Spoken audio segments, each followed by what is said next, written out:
কলকাতা পুরসভার প্রথম nursing school চালু হতে চলেছে চেতলায়। সেখানে তৈরি হয়ে গিয়েছে বহুতল। পিপিপি মডেলে এই নার্সিং স্কুল চলবে। এর জন্য বেসরকারি সংস্থার সঙ্গে চুক্তি করেছে কলকাতা পুরসভা। কলকাতা পুরসভার নার্সিং স্কুল পুরসভার ইতিহাসে প্রথম। চেতলায় তৈরি হয়ে গিয়েছে বহুতল। এখানে কম খরচে পাওয়া যাবে প্রশিক্ষণ। আমার তো ইচ্ছে আমি নার্সিং পড়ার, এবং সেটা যে এত কাছাকাছি চলে আসবে এটা কখনো ভাবতেও পারিনি। আমার স্বপ্নটা আজ সামনে তৈরি হচ্ছে, আমি বুঝতেও পারিনি। কলকাতা হয়ে যাচ্ছে মেডিকেল হাব। নিউ টাউনের প্রচুর জায়গা নিয়ে নেওয়া হয়েছে, চারিদিকে এখন মেডিকেল এক্সপ্যানশন চলছে। নার্সিং মেয়েগুলো চেতলা গার্লস থেকে বেরোবে বা অন্য জায়গা থেকে, তাদের নার্সিং এখন যদি আমরা পড়াতে পারি তাহলে এই নার্সিং এর মেয়েরা আগামী দিনে ভালোভাবে কাজ করবে। 82 নম্বর ওয়ার্ড চেতলার সবজি বাগান লেন, এখানেই তৈরি হয়েছে বহুতল। এই বহুতলেই চালু হবে নার্সিং ট্রেনিং স্কুল। পুরসভার আশা 2026 সালের মধ্যে এই নার্সিং স্কুল চালু হয়ে যাবে। কলকাতা পুরসভার ভাবনা হলেও এই নার্সিং স্কুল তৈরি করার উদ্যোগে সামিল হচ্ছে পিপিপি মডেল, অর্থাৎ বেসরকারি সংস্থাকে সঙ্গে নিয়ে এই নার্সিং স্কুল এবং ভবিষ্যতে প্যারামেডিক্যাল স্কুল তৈরি হলেও গরিব স্টুডেন্টদের জন্য ছাড়ের বিশেষ ব্যবস্থা থাকবে। কম খরচে নার্সিং এর ট্রেনিং, পাবলিক প্রাইভেট পার্টনারশিপ অর্থাৎ পিপিপি মডেলে এই নার্সিং স্কুল তৈরি করা হচ্ছে। এর জন্য একটি বেসরকারি সংস্থার সঙ্গে গাঁটছড়া বেঁধেছে কলকাতা পুরসভা। কলকাতা পুরসভা পিপিপি মোডে একটা নার্সিং স্কুল করার পরিকল্পনা নিয়েছে। শিক্ষিত নার্সের আমরা যাতে সরবরাহ করতে পারি সেই জন্য। নার্সিং স্কুলে আপাতত আসন সংখ্যা 60। 50% আসন নিজেদের হাতে রাখছে কলকাতা পুরসভা। তাদের দাবি গরিব পড়ুয়াদের এই সব আসনে ভর্তি নেওয়া হবে, যাতে তারা বিনামূল্যে নার্সিং এর ট্রেনিং পান।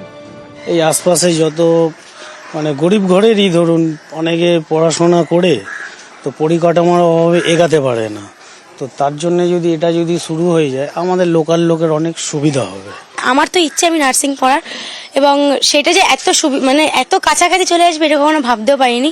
আমার স্বপ্নটা আজ সামনে তৈরি হচ্ছে, আমি বুঝতেও পারিনি। ক্যামেরায় বিপুল ঘোষের সঙ্গে বিশ্বজিৎ সাহা, নিউজ 18 বাংলা। পারিবারিক বিবাদ আর তার জেরে গুলি পর্যন্ত চলল।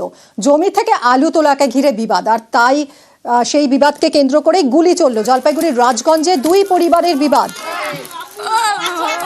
শান্তনু আমাদের প্রতিনিধির সঙ্গে কথা বলবো। শান্তনু, সামান্য আলু তোলাকে কেন্দ্র করে পারিবারিক বিবাদ আর তার জেরে এভাবে গুলি চালানো হলো।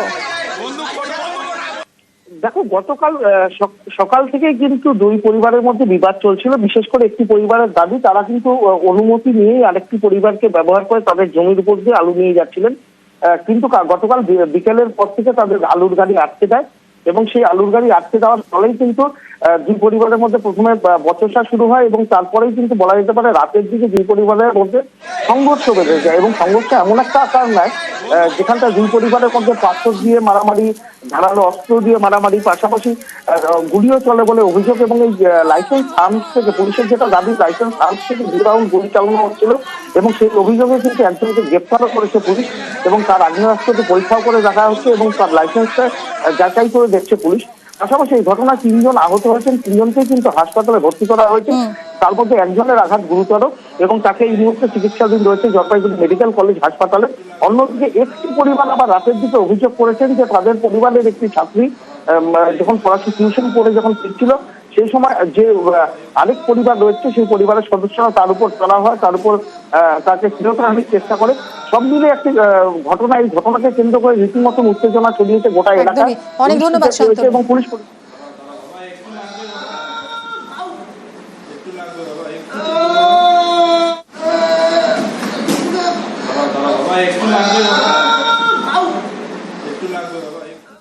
রাতের অন্ধকারে একের পর এক পুকুর ভরাট হয়ে যাচ্ছে বলে অভিযোগ। এই অভিযোগ রাজারহাটে, আর সেই পুকুর ভরাটের অভিযোগ ঘিরেই গন্ডগোল। রাতে একের পর এক ঝিল, পুকুর ভরাট হয়ে যাচ্ছে বলে অভিযোগ। প্রমোটারের বিরুদ্ধে অভিযোগ করছেন স্থানীয়রা। শুধু তাই নয়, পুলিশের পাহারায় ভরাটের অভিযোগ করছেন এলাকাবাসী। স্থানীয়রা এর প্রতিবাদ জানালে বচসা।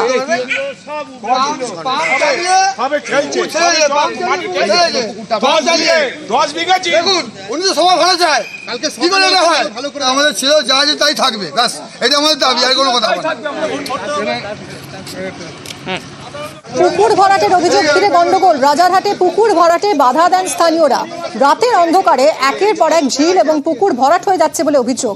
এবং আরও যেটা মারাত্মক অভিযোগ, যে পুলিশের পাহারাতেই নাকি ভরাট হচ্ছে, এরকমই অভিযোগ করছেন এলাকাবাসী। প্রমোটারের বিরুদ্ধে অভিযোগ তাদের। আর এই প্রতিবাদ করায় স্থানীয়রা প্রতিবাদ জানালে বচসায় জড়ান।